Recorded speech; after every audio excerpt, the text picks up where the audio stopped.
everyone, hello all, and welcome to the FYCoDcast, a podcast sponsored by the Get a Life group. I have finally ate some food. I am tired of getting back from the gym and not finding food in my fridge. It's starting to piss me off. My name is Matsuki, and aside from that rage, there is something we didn't cover on the last episode, which we hope to cover here.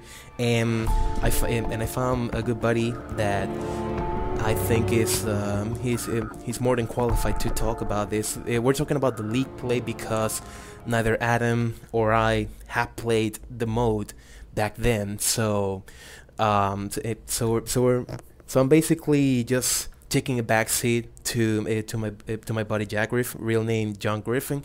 He's a well-known competitor in Call of Duty 2 and Call of Duty 4, a professional, and one of the few people to one of the first people, or rather, to earn 10 prestige in Black Ops 2. Legit.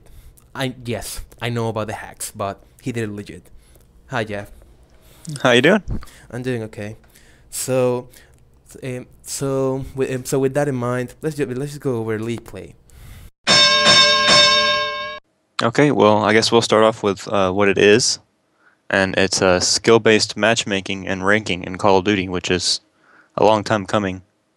So, how did you get started? Because every feature starts with an idea. Like, what have you heard around about of the stuff that actually before it was league play? What was it?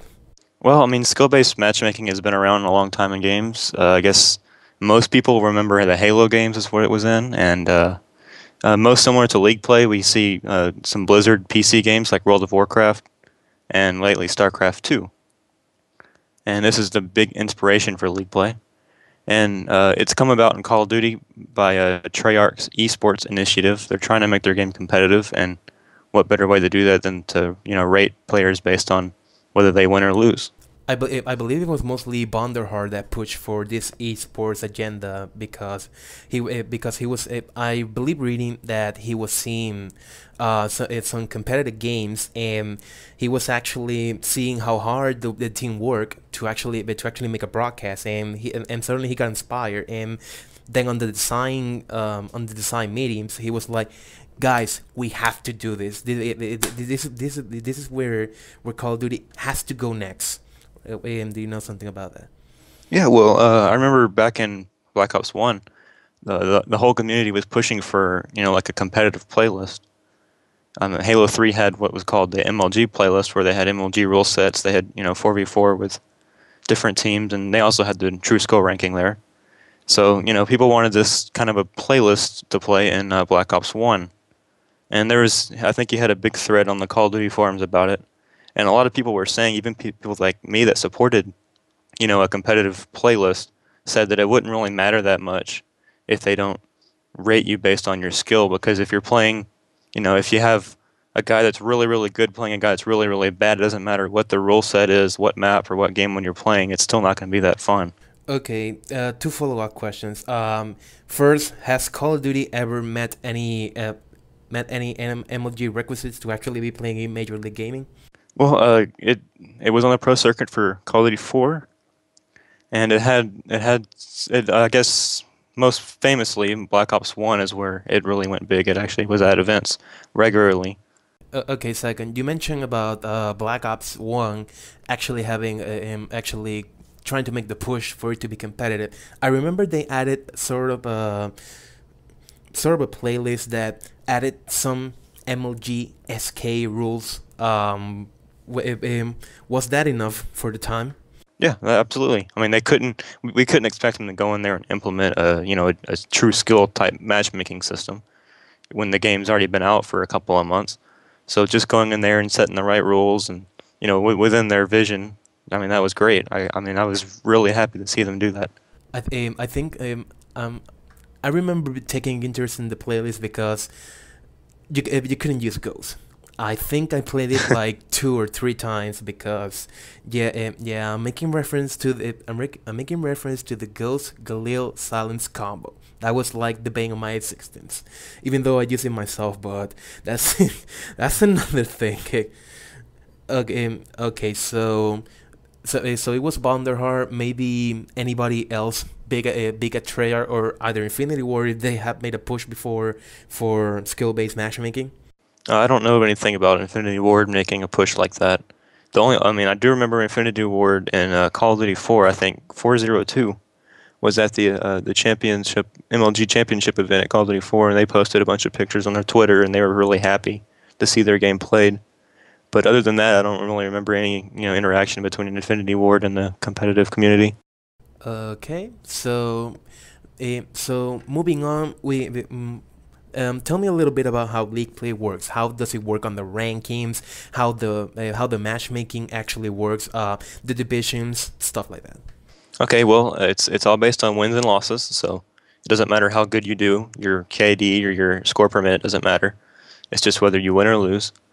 And, well, it kind of depends on which playlist you play in. If you play in the Mosh Pit or the Team Deathmatch series, which is a new one that just popped up on my Xbox like an hour ago, if you play in either of those, then you're ranked solo, even if you play with a party of 6. Your ranking follows you. If you play in the Champions series, then you're ranked solo unless you play with a full party. If you play with a full party, then your ranking follows that team. And you can go ahead and form, several different teams with different groups of friends. So it ranks you, and so the ranking, there's two systems that work here. We have a hidden system, and then the system that the gamer sees. So I'll go ahead and discuss the one that the gamer sees. Okay, go ahead. Okay, so you get placed you play 5 placement matches, and then based on whether you win or lose those and who you played against, it places you into one of 7 leagues. Those leagues are Iron, Bronze, Silver, Gold, Platinum, Master, and Pro. So it places you into one of those 7 leagues, and you move up and down between those leagues. And when you're in a league, you're actually in a division or a subdivision of that league, and I think there's about 150 people per subdivision. Mm-hmm. And the subdivisions don't actually mean anything. Like, it doesn't mean anything to be in a specific one. They're just ways for you to look on a leaderboard and see how well you're placing against other people. Yeah, it's kind of like the in the rank system in Halo 3. That's the only thing I can take from reference. The level that pop up beside your gamer tag, like, okay, you were level 5, or you were level 7, or you were level 50, for example. And those rankings actually went down depending on how much you lost, or it went up depending on how good it does. That's really the only system I can take for reference in terms of League Play, because I haven't played StarCraft. I haven't played World of Warcraft. Yeah, I'm a total noob at this. Hence the episode being called League Play for Noobs. Classy of me, but whatever.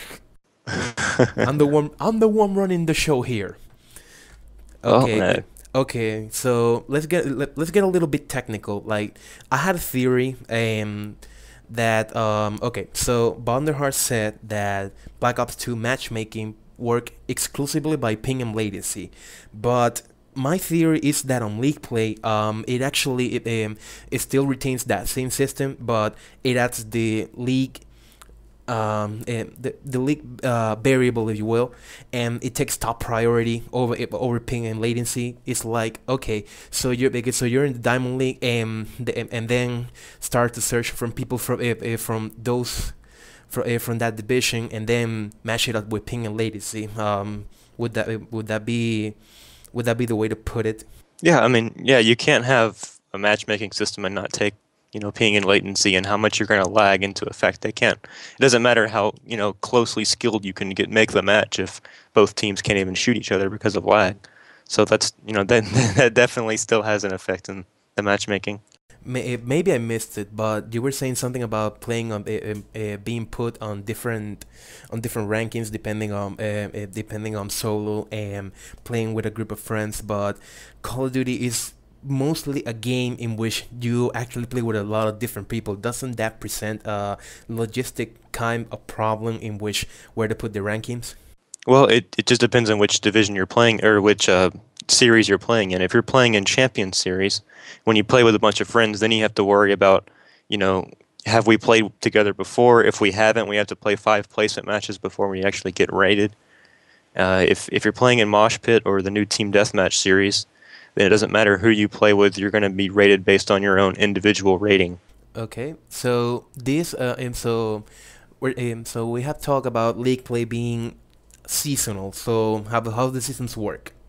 Well, I actually don't know that too much just now because we just finished a bit of just testing, I guess, and then the first season starts. I'm looking at my Xbox in 7 hours and 49 minutes, and that's for all three of the series. So in 7 hours and 49 minutes, our first season will start, and then it says that at the end of the season, it'll take your highest league, and that'll be displayed in your player card. So let me actually read off what it says on my screen right here. It says Season 1 is for keeps. At the end of the season, your highest rank will be displayed in your player card. No mention at all how long the season will last. If it's just 1 month, 2 months, 3 months, maybe 6 months. No, not at all. I mean, before the game came out, I think Mon was saying that they're shooting for about 1 month long seasons, but that's still to be determined there. Yeah, so, yeah, sounds about right. And the ranking, for example, you get on season one, it will follow you throughout all the seasons that you keep playing League Play, right?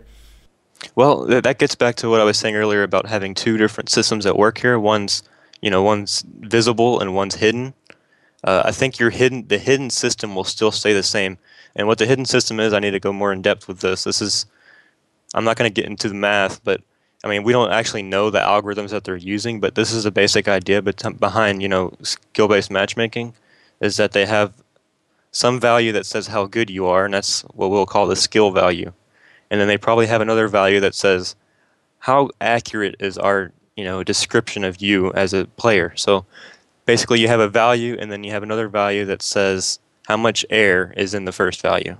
So and as you play, it takes your skill value with the guys in other team's skill value, and based on that it determines whether you're expected to win or lose the match. If you win matches you're expected to lose, then your skill value is going to go up a lot more, and your air value will also go up because the system predicted that match wrong. And you can come up with, I guess, 4 different situations where if you win a match you're expected to win, then that air value will go down because the system, predicted right, and your skill value won't go up just as much. Your skill value won't go up as much because you won a match you're expected to win. So, I think this hidden system will stay the same across different seasons. I think the seasons are just for the visible system where you can see what division you're in, and what ranking you are, and it's a way to be competitive with the game without actually, worrying about all the math behind it. Yeah, I remember reading Bond saying that they have quite the infrastructure in which they can measure almost everything. And although it wasn't mentioned specifically for league play, I would think that it uses some of those systems in league play because for Call of Duty Elite they had to build a system in which almost anything can be tracked. So I would think that there's some systems that they had to play the cards close to their chest. I would guess to not let the competitors know what kind of system they use. Although developers mostly talk behind the scenes about ideas and whatnot, but it's actual implementation. I think that's something that's really not leaving the Treyarch offices, but we can only trust Bond into keeping an eye on the system, and hopefully hoping for the best. Okay, let's talk about the divisions for a little bit. We got Mosh Pit, Champions, and TDM. Talk a little bit about that. Okay, well, I mean, in Mosh Pit and TDM, you're ranked solely, so it doesn't matter, who's on your team. You're still rated based on you, although it's still based on wins and losses. Your rating follows you and doesn't follow a group of people. That's the difference there, and that's in Mosh Pit and Team Deathmatch. And Mosh Pit is a mix of Team Deathmatch and objective modes using like the standard rules for public matches in Call of Duty. And you're ranked solely, and it's 6v6, and then of course split screen is not permitted in actually any of the series. And Team Deathmatch is the same as Mosh Pit, except it doesn't mix Team Deathmatch and objective mode. It's just Team Deathmatch, as you would assume. Any additional restrictions within those leagues? No restrictions at all within Mosh Pit and Team Deathmatch.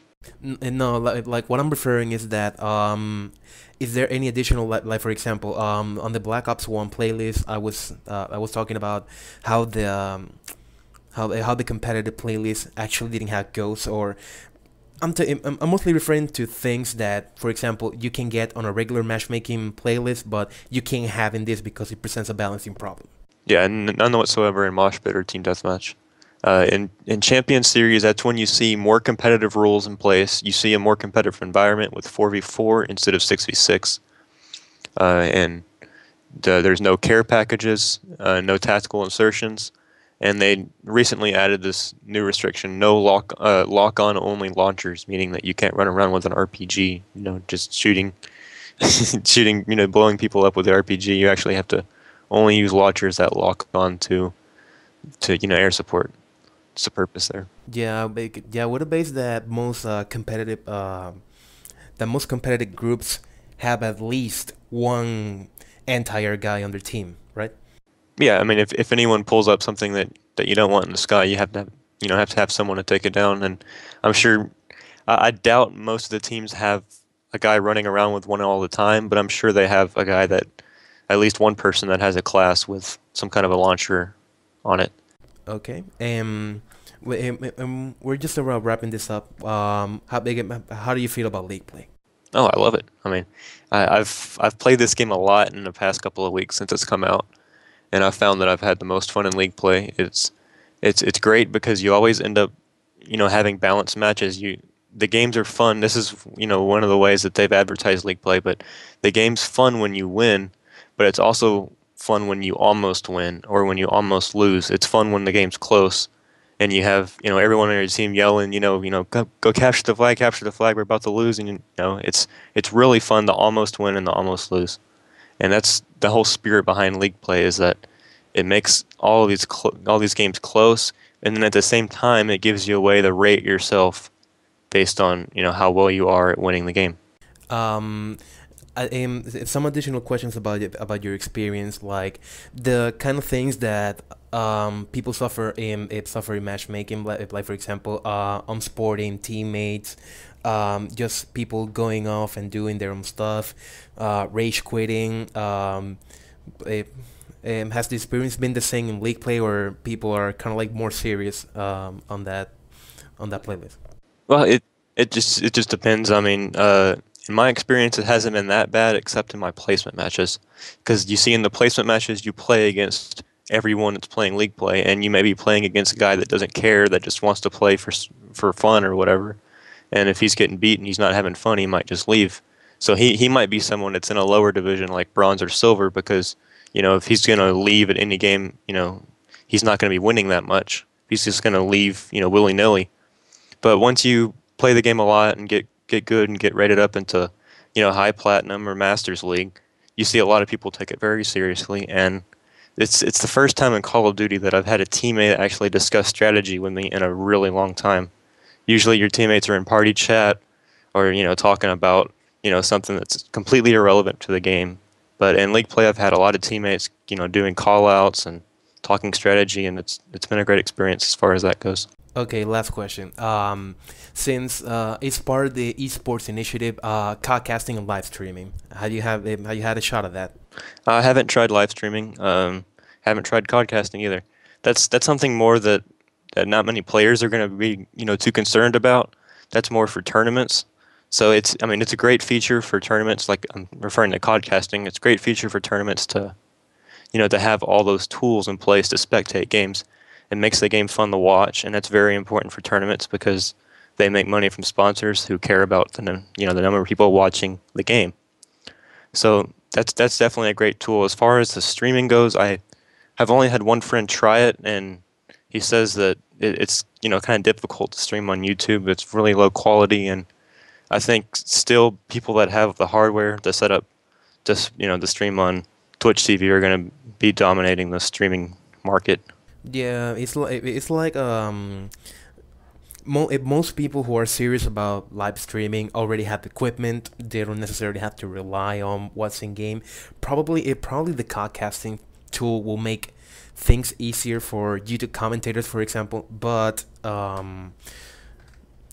it'll probably make things easier for commentators. But yeah, I would guess that these guys are all equipped, and they're mostly gonna use Twitch TV. If that's the thing that I was looking at when YouTube was announced as the partner, because I don't doubt Google's capacity to actually host this kind of service, but in the competitive community, mostly Twitch TV is just the way it is. Service like Twitch TV or Justin TV or any other service that's out there is kind of like the way to go, and it really was a no-brainer. So I'm kind of surprised that Treyarch chose Google to actually host their live streaming. There's also restrictions, right, to the live streaming. Yeah, you have to have a certain upload speed, and you have to have a certain number of viewers. They can't, have a million people streaming with one viewer. That would make no sense. So I think the limit is 10. They might have lowered it. They might have raised it by now. I don't know. But they said the limit's gonna start off at 10, and they're gonna lower it, raise it depending on how well the servers are keeping up and how the internet functions. Yeah, like I said, I don't doubt Google's server capacity to actually host this kind of system. Although I do have to confess, I'm surprised. So basically, we pretty much cover everything about League play. There's something we left. Well, I mean, not that I can think of. Everyone just has to try it themselves and see what they think of it. All right. So this concludes this special episode of the FYCoDcast, sponsored by the Gale Life Group. I hope you have taken something from this experience. Hopefully, start playing League play. They can see how you rank up against the more serious side of the Call of Duty community. And hopefully you'll have fun. We'll see you in December.